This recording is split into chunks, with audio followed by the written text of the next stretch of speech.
Johnny Appleseed was born near Boston in 1775. His real name was John Chapman. When he was a child, he played in the forest and in the fields. His best friends were animals. He loved all animals. He played with them and talked to them.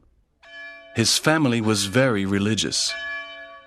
Johnny's first book was the Bible, but he also liked Aesop's fables. Johnny loved the tales about animals and their adventures. When Johnny was a teenager, he worked as a missionary with the Indians. He converted many Indians to Christianity. He taught them about the Bible. The Indians were his friends. When he was 26 years old, he had a vision. An angel appeared to him. The angel said, "Go and plant apple seeds across America. The settlers of the new frontier want good apples to eat." Johnny was surprised, but he was happy. He was a kind person, and he wanted to help others. He took a big sack and filled it with apple seeds. He carried this sack on his back. In one hand he carried the Bible, Aesop's fables, and other religious books. Now he was ready to cross the continent and plant America's favorite fruit, the apple. Johnny was an unusual man. He was tall and thin. He had long hair and a beard. He never bought new clothes. He wore an old coffee sack and the old clothes people gave him. He didn't usually wear any shoes. He wore a saucepan on his head. One of Johnny's friends said, "God bless you, Johnny. We are happy for you. You are similar to St. Francis of Assisi.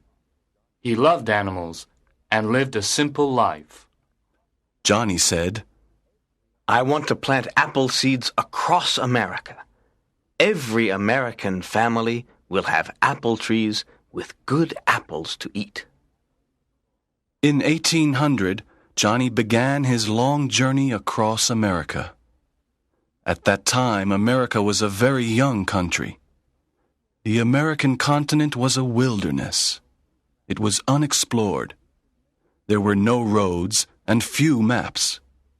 This immense land was called the American frontier. Many settlers wanted to explore the frontier.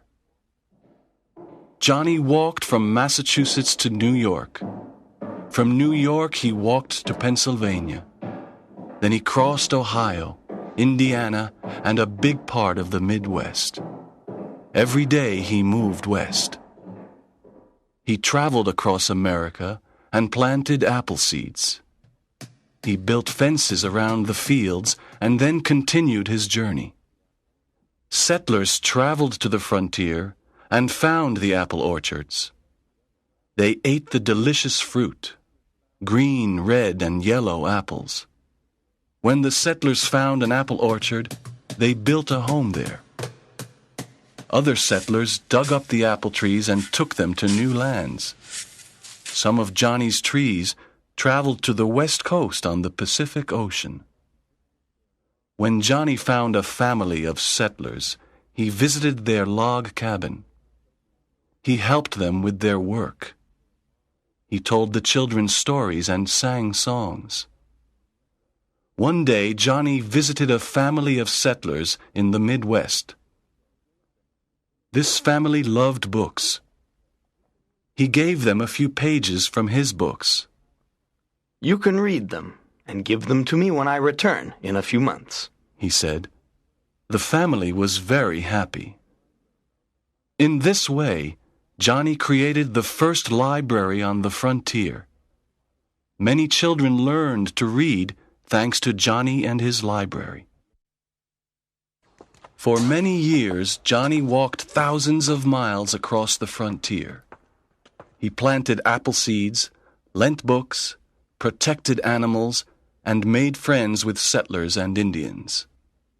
The Indians liked Johnny because he had no weapons and respected nature. Johnny learned to speak the languages of many tribes. One summer morning, many Indians arrived at a frontier village. The Indians wanted to destroy the village and kill the settlers. The settlers wanted to send a messenger to a military fort to ask for help. The fort was 30 miles away. It was very dangerous. There were enemy Indians everywhere. Johnny wanted to save the lives of the settlers. He knew all the secret paths in the forest and in the mountains. He was not afraid. He took the message to the fort. The soldiers at the fort got on their horses and went to defend the settlers. A few years later, Johnny visited an Indian village. He heard the Indian chief say, "Many settlers live near the river. Tonight, we will kill all of them." That evening, Johnny ran to the home of every settler and said, "The Indians will attack you tonight. Run away. Go and hide in the forest." The settlers escaped to the forest and no one was killed. Johnny loved all forms of human and animal life. He didn't eat meat because he didn't want to kill animals. He loved insects too. He loved and respected every living thing. He was a very special person.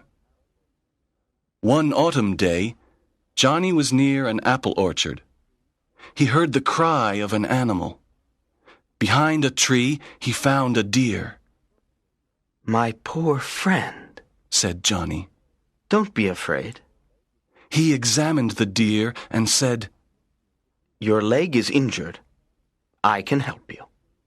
The deer wasn't afraid. Johnny stayed with the deer for many days and helped it. "I'm happy you can walk again. Go and run in the forest, my little friend." During a snowstorm, Johnny wanted to sleep inside a small cave. He saw a big family of raccoons sleeping inside the cave. He did not want the raccoons to go outside into the snow, so Johnny slept outside in the cold.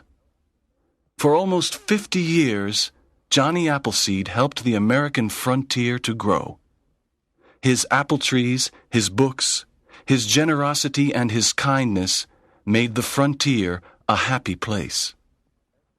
Johnny became a legend during his life. Everyone loved him. He was a true friend of the settlers, the Indians, and the animals. In America today, people remember him with admiration. When Americans eat an apple, they often think of Johnny Appleseed, who made apple trees grow all over America.